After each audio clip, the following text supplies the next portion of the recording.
सूक्ष्म बागवानी केंद्र में पहले अमरूद के पौधों को स्टेयर के तहत विकसित किया गया कि स्टेयर के माध्यम से वो अपनी टहनियों को फैलाकर ज़्यादा फ्रूटिंग कर रहे हैं, कम जगह में उनको सूर्य की पूरी रोशनी मिल रही है। अब आम पे भी प्रयोग शुरू हो चुका है। ये आम का पौधा है और इसकी टहनियों को लगभग 60 डिग्री पे इन तारों के साथ मोड़ा गया है। तो इससे देख सकते हैं कि ये बहुत कम जगह घेरते हुए तेजी से बढ़ रहा है। इस पे ज़्यादा फल आएंगे, जल्दी ये तैयार हो जाएगा, 2 से 3 साल में इस पे पौधे फल आ जाएंगे।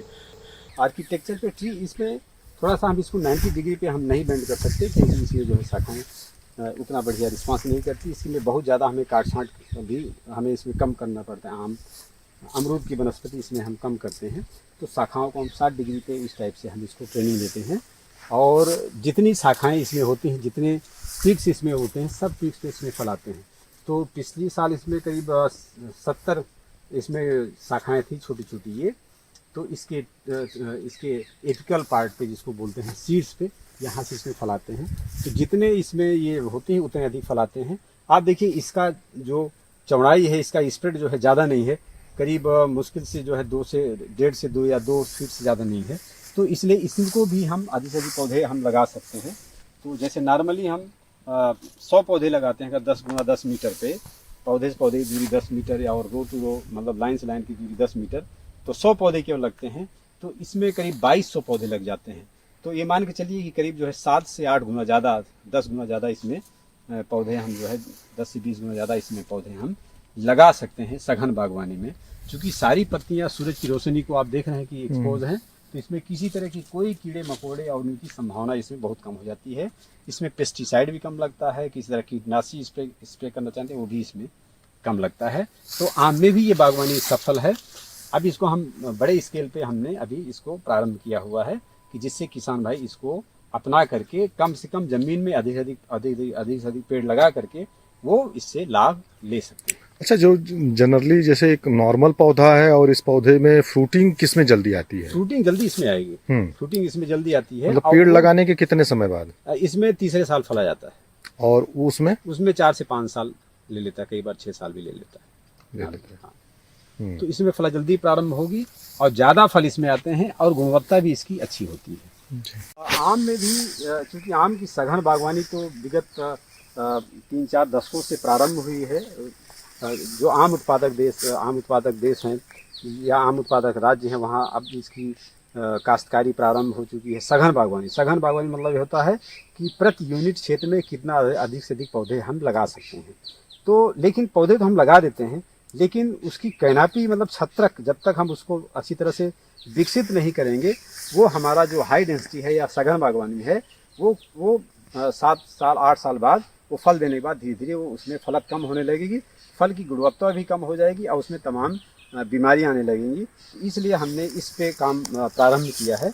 इसके आर्किटेक्चर डेवलपमेंट कैसे करें हैं, पेड़ का आर्किटेक्चर कैसा हो कि कम से कम क्षेत्रफल में अधिक से अधिक इसमें फल आएँ और फल के साथ साथ इसकी शाखाएँ, जितनी भी शाखाएँ हैं वो सूरज की रोशनी में रहें, जितनी पत्तियाँ हैं सूरज की रोशनी में रहें, तो जिससे अधिक से अधिक इसमें खाना बना पाए और ये पेड़ जो है फलत में हमेशा बना रहे और इसकी कैनापी ऐसी हो, छत्रक ऐसा हो कि अधिक से अधिक पौधे हम लगा सकें।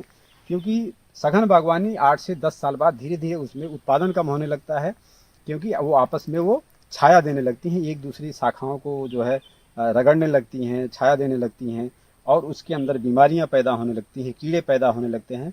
तो लेकिन अगर हम छत्रक प्रबंधन करते हैं या जिसको कैनापी मैनेजमेंट कहते हैं वो कार्य करते हैं, तो उसमें ये सब समस्याएं नहीं आती।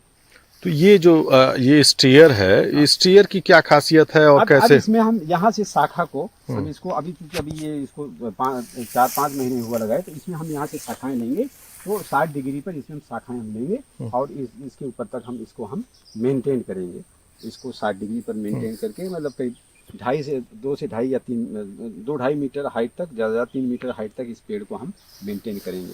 तो अगर हम इसका छत्रक प्रबंधन बढ़िया से करते हैं तो इसमें हमारी जो कास्ट है, जैसे मान लीजिए कोई हमें फंजीसाइड स्प्रे करना है, फफूंदनाशी स्प्रे करना है या कीटनाशी स्प्रे करना है या कोई और केमिकल हम स्प्रे करना चाहते हैं या खाद का हम स्प्रे, जैसे आजकल लिक्विड फर्टिलाइजर है उसका हम अगर स्प्रे करना चाहते हैं, तो इसमें कम से कम में इसमें ये हो जाएगा लेकिन जो हमारे परंपरागत पेड़ हैं वो बड़े होते हैं, तो उनको उनमें उनमें और इनमें बहुत अंतर होता है। अगर इसमें 200-300 ml में एक पेड़ में हो जाएगा, तो उसमें हमें 1 लीटर, 1.5 लीटर, 2 लीटर उसमें चाहिए होता है। तो ये चीज़, ये इसके लिए एडवांटेज है। और फ्रूटिंग की थोड़ा सा हाँ, बताइए। शूटिंग नॉर्मली इसमें वही होती है कि जैसे उसमें सघन बागवान जैसे नॉर्मल जो पौधे होते हैं उसी के बराबर इसमें भी फलत होती है, क्योंकि इसकी सारी शाखाएं सूरज की रोशनी एक्सपोज होती हैं, तो इसमें जल्दी फलत प्रारंभ होती है वनस्पति की, जो हम परंपरागत बागवानी करते हैं। तो इसमें फलत भी जल्दी प्रारंभ होगी और फल भी ज़्यादा संख्या में आएंगे और फल की गुणवत्ता भी जो है उससे अच्छी होगी। अगर हम चाहें तो एक एक फल को हम बैगिंग कर सकते हैं।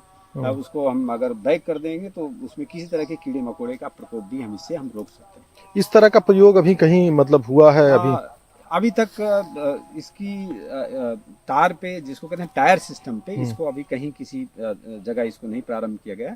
ये हम लोगों ने पहले ऑब्जर्वेशनल ट्रायल किया, जब देखा कि वो सफल रहा तो इसलिए हमने इसको, अब हम इसको टायर सिस्टम पे, जैसे ट्रेन में टायर होता है उस टायर सिस्टम पे इसको हम लगा रहे हैं। तो ये अगर तकनीक विकसित हो चुकी है और इसको अगर किसान अपनाते हैं तो ये बहुत ज़्यादा फायदेमंद होगा। धर्मेंद्र सिंह, किसान तक, लखनऊ।